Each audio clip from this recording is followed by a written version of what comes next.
통찰 명상 29 내 것은 없다. 세상에 영원한 내 것은 없습니다. 내 재산도, 명예도, 이름도, 몸도, 친구나 살아온 이야기도 전부 다 꿈결처럼 흘러가 언젠가는 아득한 기억 너머로 사라지거나 남의 것이 될 것입니다. 나란 생각이나 감각, 느낌조차도 수시로 생멸하니 마찬가지입니다. 아무리 찾아봐도 영원한 내 것이랄 게 없습니다. 나조차도 우주 생명 자리가 잠시 나타낸 정보 현상일 뿐 영원치 않습니다. 그러므로 수행하거나 깨달아서 뭔가를 얻고 가지려고 하지 말아야 합니다. 내가 뭘 얻는 게 아니라 나조차 진리 속에서 일어난 일시적 현상에 불과합니다. 나란 심신 현상조차 꿈 같은 생각, 감정, 느낌이란 의식 활동 속 정보란 걸 봐야 합니다. 진정 나는 생각, 감정, 느낌으로 만들어진 정보에 지나지 않습니다. 이걸 끝까지 지켜볼 때 우리는 그 정보를 만들고 노는 그 배후의 실제를 발견, 자각할 수 있게 됩니다. 그게 바로 본래면 목성품 자리입니다. 우리는 실제가 연기법에 의해 창조하고 놀아보는 3차원 아바타입니다.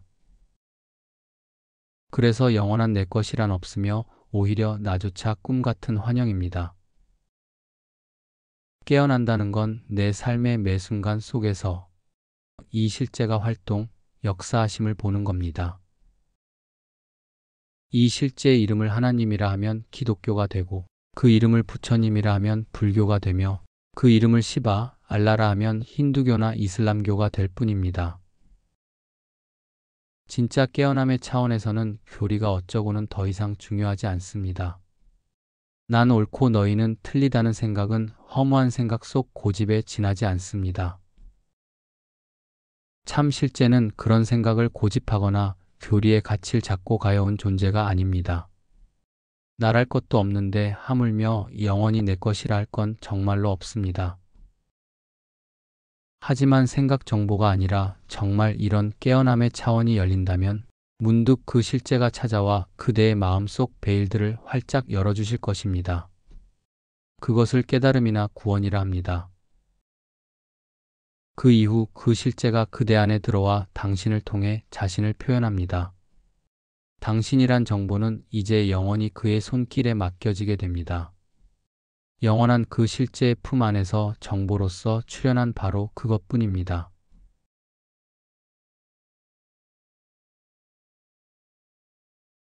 통찰 명상 30 누가 깨닫는가? 누가 본래 성품을 깨닫는가? 마음이 마음 자신을 돌이켜보고 깨닫는 것입니다. 좀 더 자세히 말하면 정신체와 원인체가 그 뿌리인 근원체를 보는 겁니다. 근원체의 다름 이름은 법신이며 영원한 참생명 자리입니다. 정신체와 원인체는 그 자리에서 나온 정신, 활동이라 할 수 있습니다.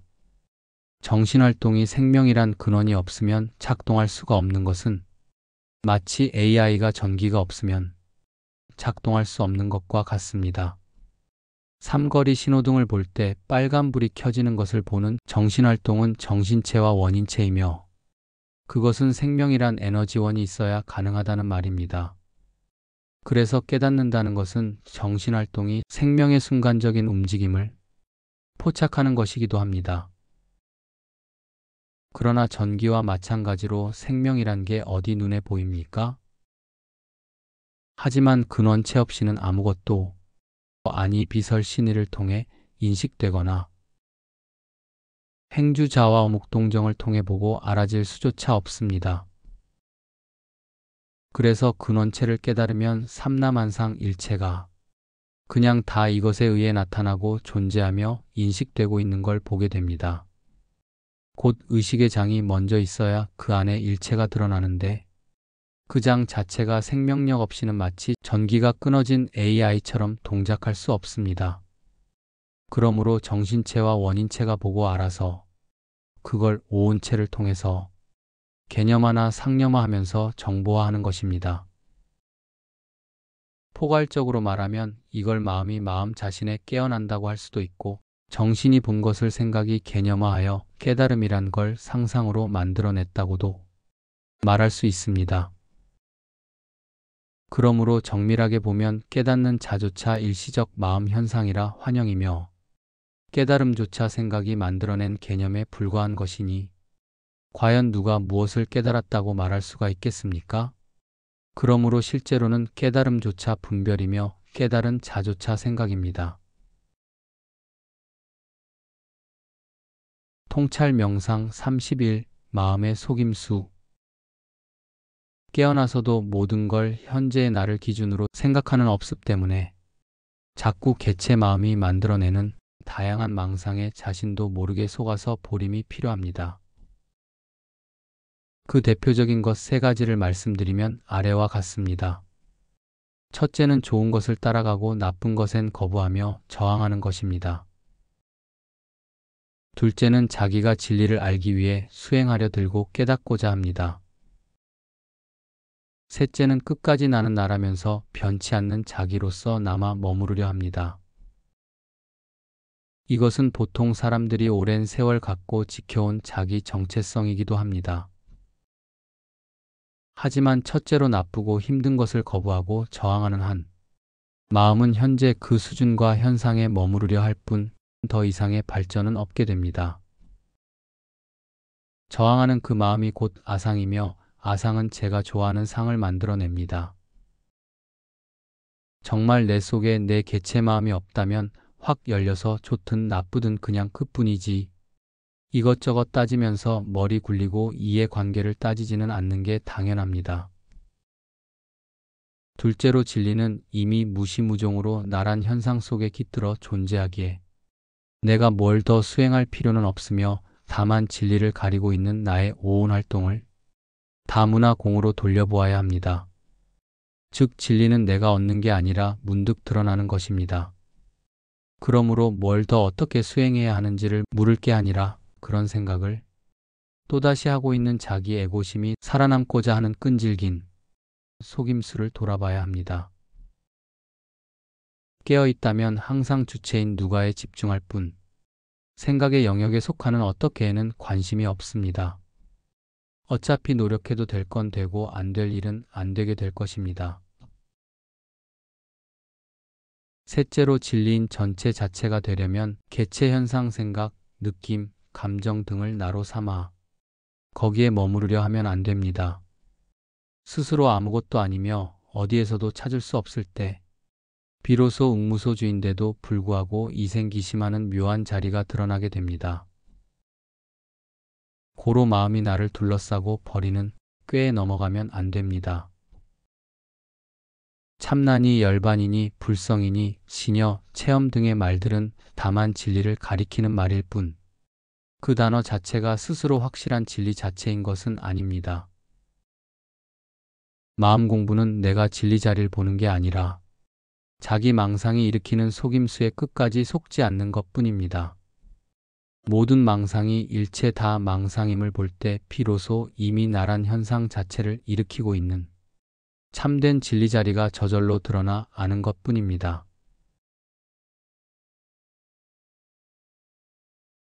통찰 명상 32. 이것 아닌 게 없다.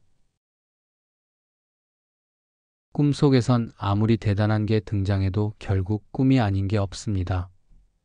모든 꿈은 결국 다 의식의 환영 활동 놀이에 지나지 않습니다. 이 세상이란 눈앞의 소식들도 마찬가지로 이것 하나입니다. 이것을 마음, 성품, 참나, 진여 자리라고들 말합니다만 생각 분별 속에서 그렇게 아는 것은 아무 소용 없습니다. 중요한 것은 모든 오온의 분별 활동을 끝까지 정견함으로써 일체가 모두 공이며 분별행위조차 바로 이것임을 봐야 합니다. 우리는 무수한 변화와 모진 풍파를 경험하며 살지만 대부분은 거의 다 기억에서 지워졌거나 그때 그 강했던 힘을 잃고 아련하게 남아있을 뿐입니다. 다시 그걸 되돌아보니 그 수많은 일들의 본질은 그저 공자리와 화살표뿐 아닌가요? 이것을 또 관념과 생각으로 그렇네 하지 마시고 정말로 깊이 느껴보세요. 내가 그토록 두려워하고 근심 걱정하며 피하고자 했던 일들도 그 본질을 정견해 본다면 그냥 그림자 같은 상상에 내가 강력한 힘을 줘서 글이 된 것일 뿐입니다. 인생의 모든 것의 본질이 정말로 다 그렇습니다. 나를 그렇게 힘들게 하고 고통을 줬던 상대도 그는 단지 그렇게 언행했을 뿐. 그에다 생각 감정으로 온갖 해석과 이야기를 붙여 소설과 영화를 만든 존재는 바로 나입니다. 게다가 나조차 그저 살아있는 공자리가 몸을 나라고 꿈꾸며 착각 속에 깊이 빠져서 물질에 매달려 아등바등 살아왔던 것뿐이었습니다. 밤에 공자리가 사라지면 이 몸과 세상도 사라집니다. 그래서 삶이 온통 꿈이란 것입니다. 사실 꿈이나 현실이나 다 공자리 바탕 위 화살표의 활동뿐이란 점에선 본질적으로 차이가 없습니다. 그걸 다르다고 하는 것은 오직 우리 생각 분별일 뿐입니다. 그러므로 깨어나려면 삶을 가장 단순하게 보아야 합니다. 이게 선입니다.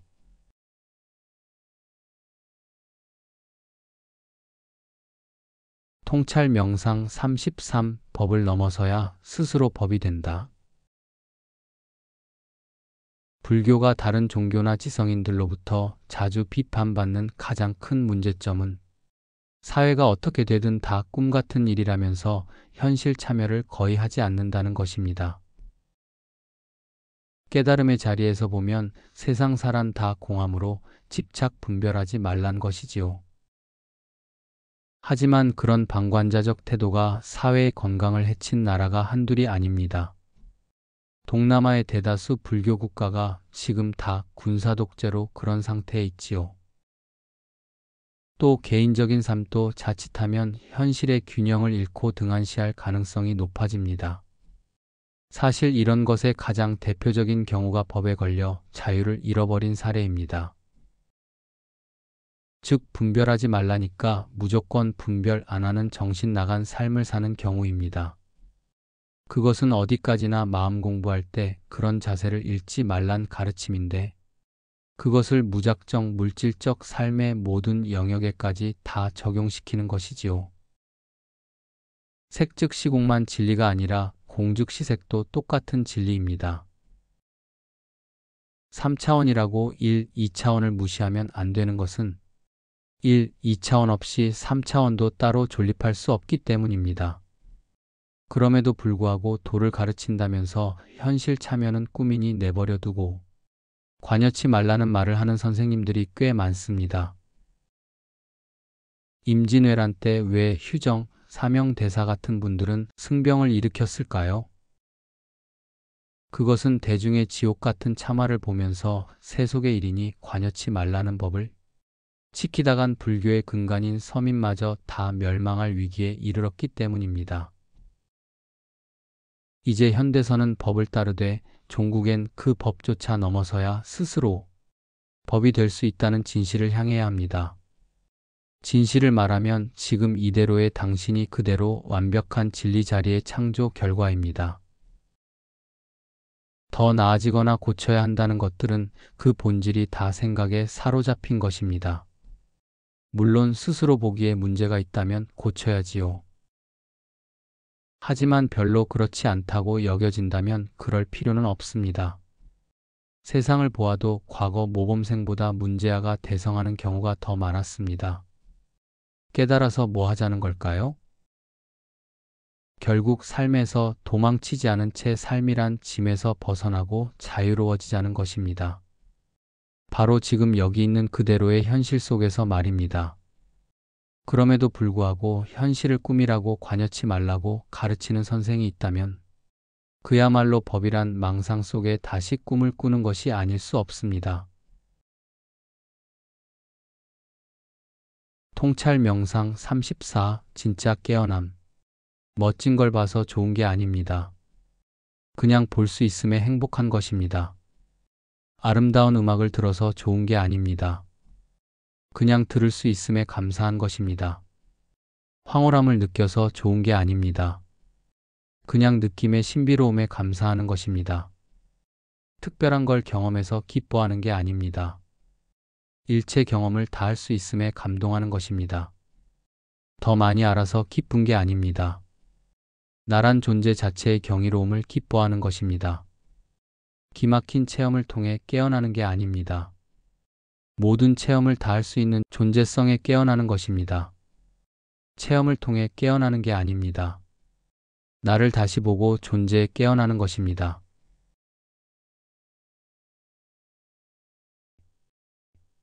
통찰 명상 35. 참나 자리에 대한 오류. 공이라 하나 다른 이름은 곧 부처, 진여, 본래 면목, 여여, 한마음, 성품입니다.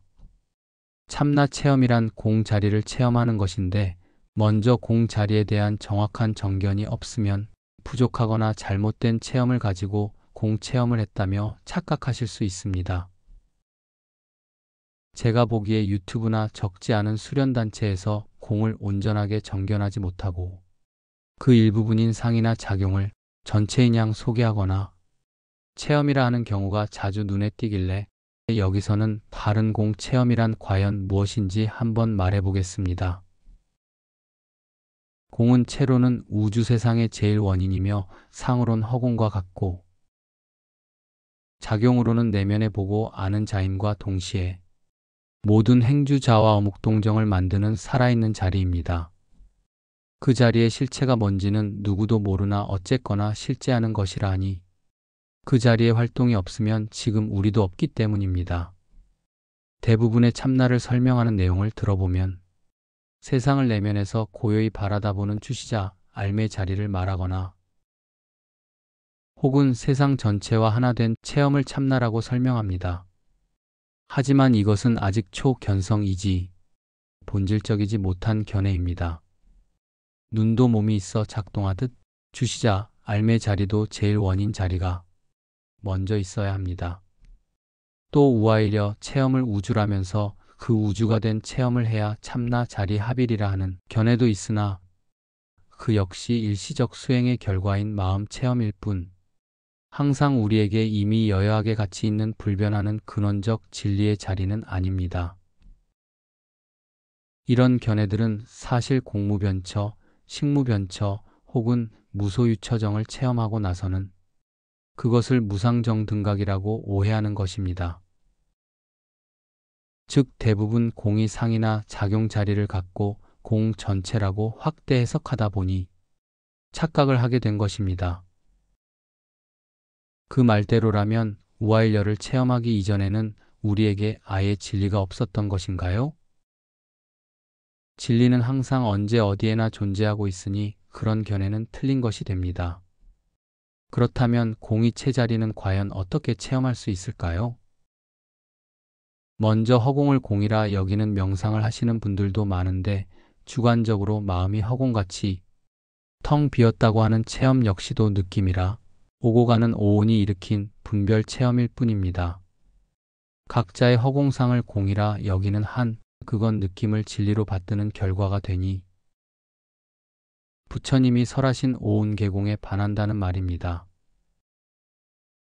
진짜 공의 본질은 그런 체험들이 의지하여 일어나고 사라지는 근원의 생명 자리를 보아야 하는 것입니다. 영화에 비유하자면 스크린 자리라고나 할까요? 즉 느낌이 일어나고 사라지는 아무 느낌 없는 자리가 진짜 공입니다. 이건 어려운 얘기가 아닙니다. 다시 말해 우리에게 생명이 있는데 그 자리는 아무런 모습도 없지만 지금 이렇게 엄연히 우리를 살려주고 있고 행주자와 어묵동정을 하게 해주는 원동력이 되고 있는 것과 같다는 말씀입니다. 그러므로 참나 자리란 내가 수행해서 얻는 어떤 체험이나 경지나 상태가 아닙니다. 그것은 내가 수행을 하든 안 하든 진리를 알든 모르든 이미 나 자신으로서 현현하고 있는 생명현상으로서의 지금 나란 현상이 나타나 있는 존재 방식 자체를 말합니다. 아기였을 때나 늙어서나 한결같은 생명성 바로 이것이 제일 원인입니다. 즉 지금 이처럼 눈앞에 저절로 세상이 비춰져서 보여지고 소리가 들리고 감촉이 느껴지며 생각, 감정이 생멸하는 이 현상 그대로가 이미 진리입니다. 그러므로 바로 이 자리임을 정견하면 되는 거지 참나가 달리 숨어 있는 게 아닙니다. 이 자리는 마치 전구에 전기가 들어오면 환한 빛이 나듯 아침이 되면 저절로 켜질 뿐입니다. 이 자리는 정해진 크기나 형상, 빛깔, 특징이 없지만 공정영지하여 생각하고 탐구하며 과거, 현재, 미래의 상념을 만들어 마음대로 오가며 체험합니다. 그래서 새로 더 따로 얻을 수도 없지만 버릴 수도 없다고 말하는 것입니다. 바로 이 자리를 일컬어 공자리라 할 뿐이니 도무지 붙잡을 수 없기 때문입니다. 밤에는 없어지는 듯하나 낮에는 떡하니 이미 천지를 삼키고 두루 비춰보고 있으니 그래서 유와 무를 스스로 넘어서 있다 말하는 것입니다. 지금도 당신은 그 자리로 이 글을 보고 읽고 알고 계십니다. 즉 우아일려의 자리가 아니라 우아일려의 체험이 있기 전에도 이 자리가 먼저 있어 나란 현상을 투사했고 설사 우주 체험을 한다 해도 그 체험조차 여기에서 일어나고 사라지는 하나의 일시적 마음 작용에 불과하다는 말씀입니다. 그런 것을 참나라고 착각하는 것도 문제지만 남들에게 가르치는 건 더 큰 실수가 아닐 수 없습니다. 저도 강의 중에 공자리란 말을 자주 합니다만 그 자리는 절대 수행 정진한 결과로 체험하는 확장된 허공성의 마음 상태를 말하는 게 아닙니다. 생명 자리는 항상 밤낮을 계속하며 생사를 넘어서 근원이 되니 이 자리를 바로 나 있음에 살아있는 공 자리라고 말하는 것뿐입니다. 이것이 이미 있는 그대로의 제일 원인 자리입니다. 물론 보고 듣고 아는 자리도 근원인 이 생명 자리의 활동입니다. 하지만 그것만을 붙들고 성품이라 알면 더 본질적인 제일 원인의 자리를 모른 채 교묘한 상을 다시 만들어 갖게 될 가능성이 높습니다. 지금 오온의 분별이 딱 힘을 잃으면 있는 그대로가 생명, 암, 봄이 존재 방식을 통해 드러납니다. 이것을 라마나 마하리시는 존재, 지복, 의식이라고 말했습니다. 생명, 암, 봄의 존재 방식으로 고요히 존재해보면 생명이 곧 존재이며 봄이 의식, 알미 곧 지복임을 스스로 자증하게 될 것입니다. 진리는 수행해서 얻는 게 아니라 이미 이렇게 나에게 본래 갖추어져 있는 것입니다.